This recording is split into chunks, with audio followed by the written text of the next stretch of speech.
Bonjour à tous et bienvenue. Nous allons corriger donc le deuxième devoir bilan pour les classes de 6e, donc qui est composé de plusieurs exercices. Alors voici le premier exercice. Dans la famille des rectangles ayant un périmètre de 56 cm, quel est celui qui a la plus grande R?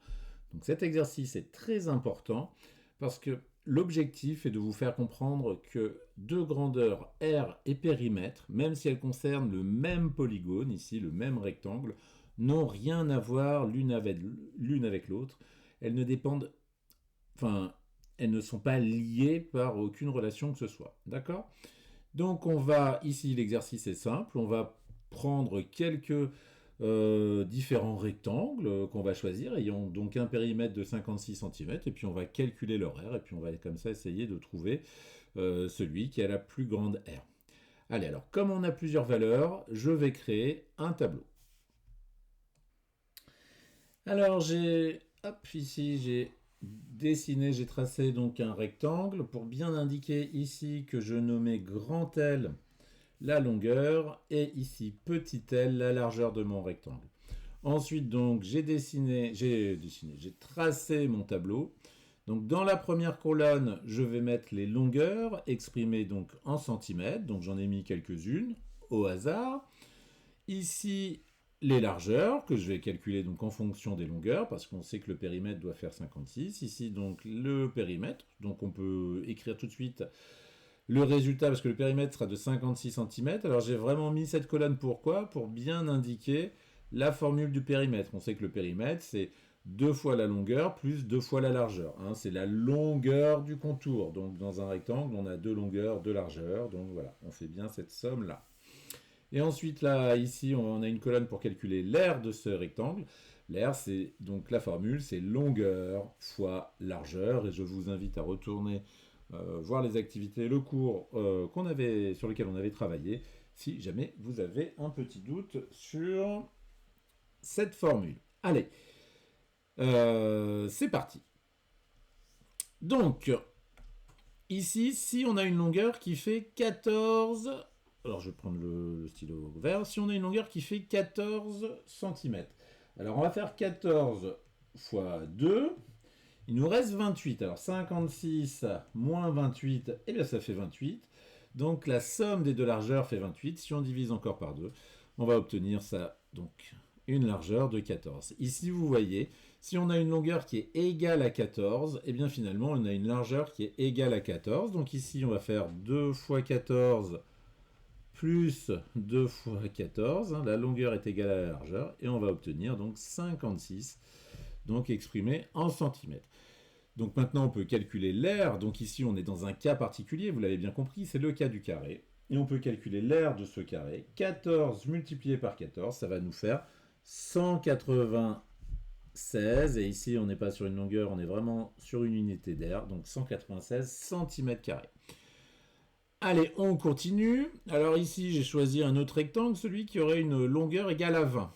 Et bien, s'il a une longueur égale à 20, quelle est sa largeur? Eh bien, on sait que c'est de longueur, 20 plus 20, ça va faire 40. Alors, si on fait 56, donc le périmètre total, moins 40 les de longueur, on obtient 16. Donc 16, c'est la somme des deux largeurs, ou c'est 2 fois la largeur. Donc si 2, 16, c'est 2 fois la largeur va être de 8 cm. On va vérifier ça immédiatement.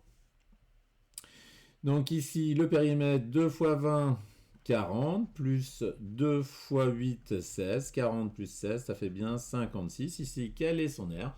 20 fois 8. Ça nous fait donc 160 cm². Allez, ici, donc, le dernier, donc le rectangle qui a une longueur de 27 cm. Donc 27 fois 4, ça fait 54. Donc il reste 2 cm pour donc la somme des deux largeurs. Donc, la largeur de ce rectangle sera donc de 1 cm. Donc son périmètre 2 fois 27 plus 2 fois 1. Donc il n'y a pas de surprise, hein, ça fait toujours 56. Et ici, donc, quelle est l'aire de ce rectangle? Eh bien, l'aire de ce rectangle, ça va faire 27 fois 1. 27 fois 1, bah, ça fait 27 cm². Et donc ici, ben, finalement, on se rend compte de quoi? On se rend compte que c'est le carré, ici, qui a la plus grande aire. D'accord? Donc voilà, c'était un petit exercice. Là, vraiment, ce qui est important, c'est de vous rendre compte que ici, le périmètre, on peut avoir donc des figures qui ont un périmètre identique, des rectangles qui ont un périmètre identique, et pourtant leur aire est vraiment différente. Hein. Vous voyez, on peut passer de 196 cm² à 27 cm². Et on pourrait, je pense, obtenir encore des aires beaucoup plus petites hein, si on avait utilisé ici des largeurs plus petites que 1. D'accord? Allez, parfait pour cet exercice. On va passer donc au suivant. Allez, il fallait compléter sur le tableau des produits, d'accord, et tout ça, j'allais dire, orienté bien sûr vers les fractions. Donc 3 fois combien égale 1? Eh bien, ça va être 3 fois 1 tiers, d'accord? On sait, alors ici c'est mon brouillon, 3 fois 1 tiers, c'est égal à 3 tiers, et bah 3 tiers, c'est égal à 1. D'accord? Allez, on efface, j'espère que vous avez compris. Au suivant. Ici, quelque chose fois 5 quarts égale à 5. Alors déjà, je peux écrire 5 quarts, je peux dire que 5 quarts, c'est égal à 5 fois 1 quart. D'accord? Bon, alors 5 fois, alors on va faire un peu de place. Quelque chose fois 5 fois 1 quart égale à 5. C'est ce qu'on nous dit. Bon. Alors ici, c'est un peu compliqué. J'arrive pas encore à vraiment voir. Alors, je vous rappelle que dans un produit, les facteurs, on peut les changer de place. C'est ce que je vais faire tout de suite. Hop. Ici, je vais mettre mon 5 à la fin. Tiens, hop, je réécris mon produit. C'est exactement le même qu'avant. Mais je l'ai réécrit un peu différemment. Donc, quelque chose fois 1 quart fois 5 égale à 5. Bon, on se rend compte de quoi? On se rend compte ici que ce résultat doit être égal à 1. 1 fois 5, ça sera bien égal à 5. Donc ici, comment obtenir 1 avec un quart? En multipliant donc un nombre par un quart, et bien la solution elle est simple. C'est ici, on va multiplier par 4. 4 fois 1 quart, ça fait 4 quarts. 4 quarts est égal à 1. Et 1 fois 5, ça fait 5. Allez, on efface et on écrit donc le résultat dans le tableau. Donc ici, c'est 4 fois 5 quarts égale à 5. Alors ici, 3 divisé par 24, ben c'est simple, c'est 3 24e. Alors attention, parce qu'on peut aussi simplifier, c'est pas demandé, mais j'espère que vous y avez pensé. Si on divise numérateur et dénominateur par 3, donc 3 divisé par 3, ça fait 1. Et ici, 8 fois 3, 24. Donc 24 divisé par 3, ça fait 8. On a simplement divisé, alors moi j'aimais bien mes petites flèches, vous voyez, divisé numérateur et dénominateur par 3. Donc 3 divisé par 24, bah, c'est égal à 1 huitième. Ou on peut également écrire 3 à 24e. Mais voilà, simplifions dès maintenant, prenons cette habitude-là. Enfin, le dernier, bien 8 tiers, eh bien, on sait que la fraction, c'est aussi un quotient. Un quotient, c'est le résultat d'une division. Donc 8 tiers, c'est également 8 divisé par 3. D'accord? Il y a vraiment ce lien entre fraction et quotient. Quotient, le résultat d'une division. Allez, on passe au suivant. J'espère que vous avez bien compris hein, cette partie qui est très importante. Donc ici, il fallait donner l'écriture décimale voilà, de différents quotients, de différentes fractions. Allez, c'est parti. Alors, 3 demi. Eh bien, 3 demi, c'est égal, alors ça, il faut vraiment le connaître par cœur, à 1,5. Si vous avez encore un doute, hein, vous faites 3 divisé par 2. Eh bien, il me reste ici donc 1. Donc, une fois 2, 2. Je soustrais, il me reste 1. Je descends la partie décimale. Et j'ai combien de fois 2 dans 10? Eh bien, j'ai 5 fois. Et ensuite, il me reste 0. Vous voyez, 1,5, c'est 3 divisé par 2. Ça fait 1,5. 1 divisé 1 quart. Eh ben, 1 quart, c'est 1 divisé par 4, hein, on l'a vu précédemment.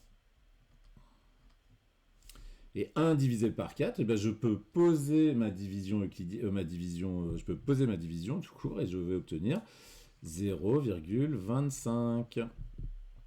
Voilà. Et enfin, 7 demi. Et ben 7 demi, eh bien c'est toujours pareil, c'est 7 divisé, hein, c'est le quotient, c'est le résultat de la division. 7 divisé par 2, et 7 divisé par 2, ben, je peux poser ma division, et j'obtiendrai 3,5. Allez, exercice suivant. Rappeler la propriété de la médiatrice. Alors, je vais vous le dire à l'oral. Tous les points de la médiatrice sont à égale distance des extrémités du segment. D'accord? D'ailleurs, on parle de médiatrice du segment, j'aurais dû le dire. Donc, voilà. Tous les points de la médiatrice du segment sont à égale distance des extrémités du segment. Ça, c'est très très important. Et donc, l'objectif, c'était d'utiliser cette propriété pour trouver tous les carrés équidistants du carré, des deux carrés gris. Bah, les deux carrés gris, on peut considérer que c'est un...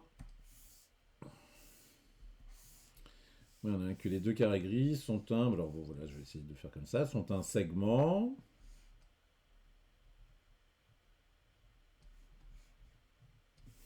Alors je vais le tracer ici, ce segment, en espérant que ça marche, voilà. Voilà, les deux carrés gris sont un segment. Ah, les deux carrés gris sont les extrémités d'un segment, excusez-moi. Donc on peut le considérer comme ça. On peut tracer ici, hop, les extrémités de ce segment. Et on va tracer donc la médiatrice. Alors soit on utilise l'équerre, soit on utilise l'équerre en cherchant donc le milieu, du segment et en traçant la perpendiculaire. Ou sinon on peut utiliser notre compas. Le fait d'utiliser le compas, on reproduit vraiment la propriété de la médiatrice. Ça, c'est vraiment quelque chose important parce que là, on va chercher tous les points, en tout cas les points qui sont équidistants des deux extrémités.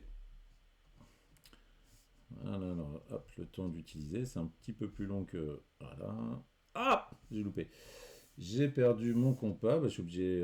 Ah bah non, il est revenu. Bon. Allez, je trace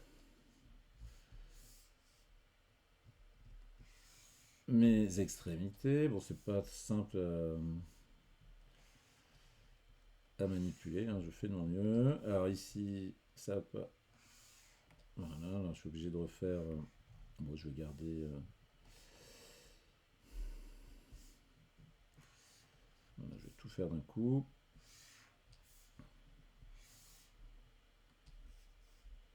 Bon. Bon, ça disparaît. Oh là là là là.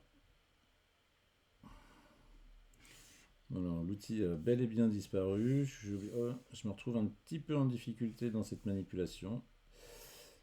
Ça va rallonger un petit peu. Alors là, je suis obligé de retrouver, voilà, de reprendre la même distance parce que je cherche les points équidistants des deux extrémités.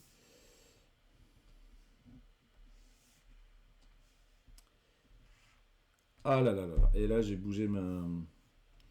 Je suis pas en réussite avec cet exercice. Bon, on va faire au mieux. Vous aurez compris ce que je fais. Ah, bon, ça marche pas.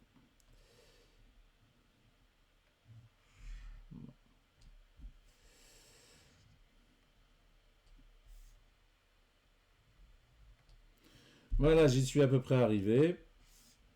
Donc ici, j'ai donc les deux points d'intersection. Les points d'intersection représentent les points qui sont à égale distance des deux extrémités. Des deux extrémités. Il me reste plus qu'à tracer donc la médiatrice. Même voilà, la règle s'y met, elle est un peu petite. Alors je vais tracer la médiatrice en rouge. Voici.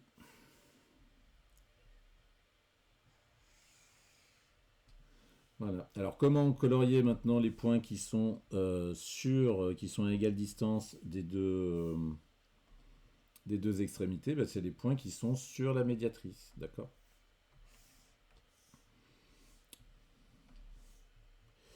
Alors tous les points qui sont sur, voilà, c'est les points qui vont, tous les petits carrés qui vont être coupés par la médiatrice, on va dire, qui sont à égale distance. Euh, voilà, des deux carrés gris. D'accord? Bon, excusez-moi pour les petites explications, c'était en direct. Donc voilà, l'idée c'était vraiment de tracer la médiatrice et tous les carrés qui se trouvent donc sur la médiatrice, eh bien on peut dire qu'ils sont à égale distance des deux carrés gris. Allez, question suivante. Donc ici, calculer la longueur du cercle de rayon 3,56 mètres, arrondir le résultat au décimètre près. Eh bien, moi j'aime bien. Voilà, on va tracer un cercle déjà.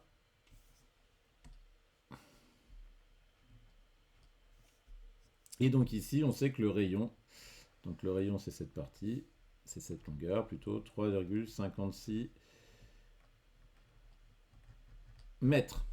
Et on cherche la longueur du rayon. Donc la longueur du rayon, c'est bien la longueur du contour. C'est la longueur du rayon. La longueur du cercle, c'est bien la longueur du contour ici.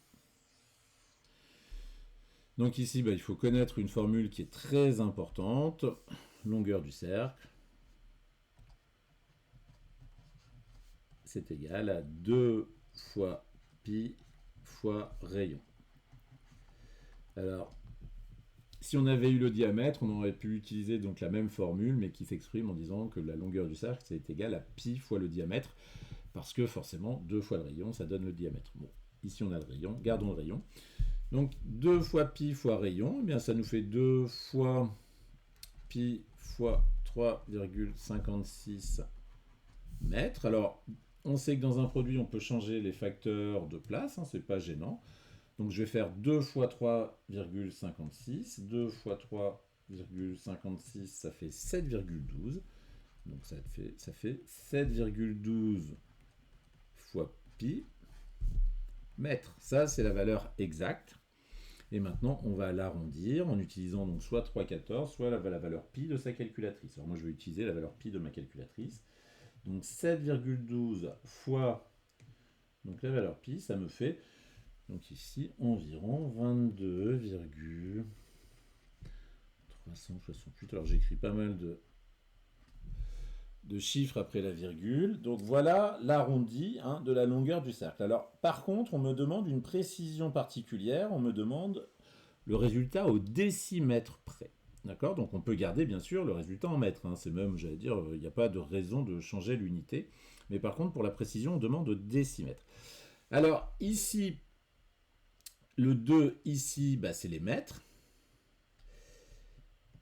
Ici, le premier, c'est les décamètres.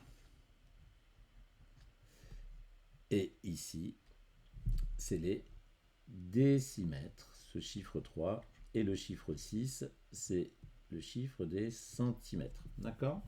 Donc on doit s'arrêter à un chiffre après la virgule.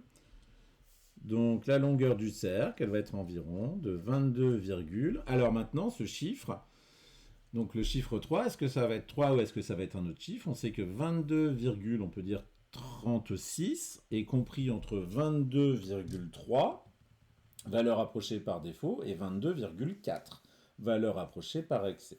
Donc ici, est-ce qu'on est plus proche de 22,3 ou de 22,4? Eh bien, on est plus proche de 22,4. C'est pour ça ici que le chiffre, pour l'arrondi, on va prendre 4 pour le chiffre donc des décimètres, d'accord, pour le chiffre des dixièmes. Donc ça nous fait 22,4 mètres. Donc voici pour cet exercice. Allez, on continue le suivant. Donc ici, compléter le tableau suivant. Donc c'était réécriture de différents nombres. Donc ici, 578 donc en écriture décimale. 578 dixièmes, donc ça nous fait 57,8. Et ici, donc ça va nous faire 57 plus 8 dixièmes. Donc ici, 9 plus 4 dixièmes plus 8 millièmes, on peut l'écrire en écriture décimale pour commencer. Ça nous fait 9, alors les dixièmes, juste c'est le chiffre après la virgule. Et les millièmes, donc ici 0 centième et 8 millièmes, d'accord? Et donc on va écrire ce chiffre, donc ici en fraction décimale, donc ça nous fait 9408 millièmes. Enfin, donc ici, le dernier chiffre, donc 0,085, qui se dit aussi 85 millièmes. Eh bien, hop, on peut écrire comme ça facilement, 85 millièmes. Et donc 85, eh ben, on peut dire écrire le chiffre des unités, 0, hein, si on souhaite, c'est pas demandé d'ailleurs. Plus, alors on peut aussi écrire 0 dixième, mais bon, on va pas alourdir l'écriture, on va écrire tout de suite 8 centièmes, plus 5 millièmes. Allez, voici pour cet exercice, on passe au suivant. Allez, donc placez sur un axe gradué, donc les différents nombres. Alors ça c'est un exercice, j'espère que voilà, vous saurez le faire, c'est quelque chose de très important. Donc placer ces fractions donc, sur un axe gradué, donc 1 demi. Donc ici, alors attention, on va regarder le nombre d'intervalles. Donc j'en ai 1, 2, 3, 4, 5, 6, 7, 8, 9, 10, 11, 12. On vérifie. 1, 2, 3, 4, 5, 6, 7, 8, 9, 10, 11, 12. Donc chaque intervalle représente un douzième. D'accord? Donc ici, un demi, si je l'écris en douzième, alors bien sûr, vous pouvez le trouver tout de suite, un demi, mais comme on est ici pour travailler un petit peu ensemble, autant revoir quelques notions. Si je l'écris en douzième, voilà, quelle est la fraction égale à un demi en douzième? Eh bien, ça va être 6 douzièmes. Je multiplie numérateur et dénominateur par 12, donc par 6. 1 fois 6, ça fait bien 6, excusez-moi. 2 fois 6, ça fait 12. J'ai bien multiplié numérateur et dénominateur de 1 demi par le même nombre, le nombre 6, qui nous fait 6 douzièmes. Donc, on peut ici placer la fraction. Donc ici, on est à... Hop, je vais prendre le petit... Ici, on est à 1 douzième, 2 douzièmes, 3 douzièmes, 4 douzièmes, 5 douzièmes, 6 douzièmes. 6 douzièmes égale 1 demi. Donc on avait dit que c'était ici. Donc de même, 3 demi, 3 demi, on sait que c'est 1,5, alors on peut le tracer tout de suite ici également. Et ça ferait donc 3 demi en douzième. Eh bien, il faut toujours multiplier, ça ferait 18 douzièmes. Donc on pourrait compter 18 intervalles si on le souhaitait. Donc 2 tiers. Alors 2 tiers, je vais changer de couleur. Alors il faudrait partager ici notre unité en tiers, en 3.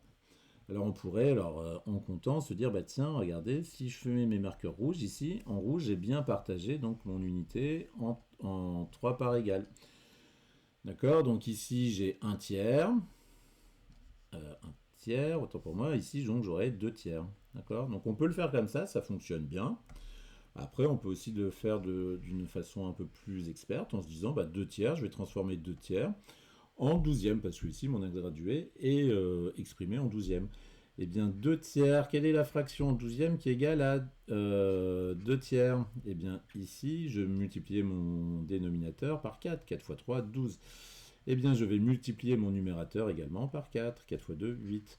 Donc 2 tiers est égal à 8 douzièmes. Eh bien, j'ai plus qu'à compter. 1, 2, 3, 4, 5, 6, 7, 8. Voilà, bon, tout à l'heure, on a dû trouver la même chose. Donc ici, on a 2 tiers. Donc pareil ici pour les sixièmes, hein, on peut partager donc notre unité en 6 et reporter donc l'intervalle de sixième. Ou sinon, on peut se dire, tiens, quelle fraction va être égale à 13 sixièmes? Quelle fraction en douzième va être égale à 13 sixièmes? Eh bien, ici, pour passer de 6 à 12, je vais multiplier par 2, ce que je vais également faire au numérateur. D'accord? 13 fois 2, 26. Donc, ça nous fait 26 douzièmes. Alors, 26 douzièmes, c'est un peu long. Alors ici, hop, je vais changer quand même de couleur. Ici, on sait que 1, c'est 12 douzièmes. 2, c'est 24 douzièmes. Donc ici, on a 26 douzièmes. Donc c'est ici, 13 sixièmes. D'accord? On n'est pas obligé de tout compter. On essaye de jongler un peu avec nos fractions. Et enfin, 7 quarts. Alors, il ne me reste pas forcément de couleur. Je vais essayer jaune, mais bon, ça...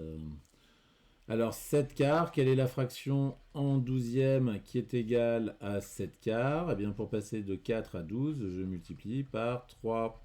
3 fois 4, 12. Et bien ici, 3 fois 7, 21. Donc, ça fait 21 douzièmes. Ici, on avait vu que 2 douzièmes, c'est 24 douzièmes. Moi, j'en veux 21, donc on devrait être ici 21, 22, 23, 24. Voilà, parfait. 21 douzièmes, donc ici, on a nos 7 quarts. Voici pour cet exercice, et il me semble que c'était le dernier. Merci de m'avoir suivi pour cette très longue vidéo, en espérant que vous ayez bien compris cette correction.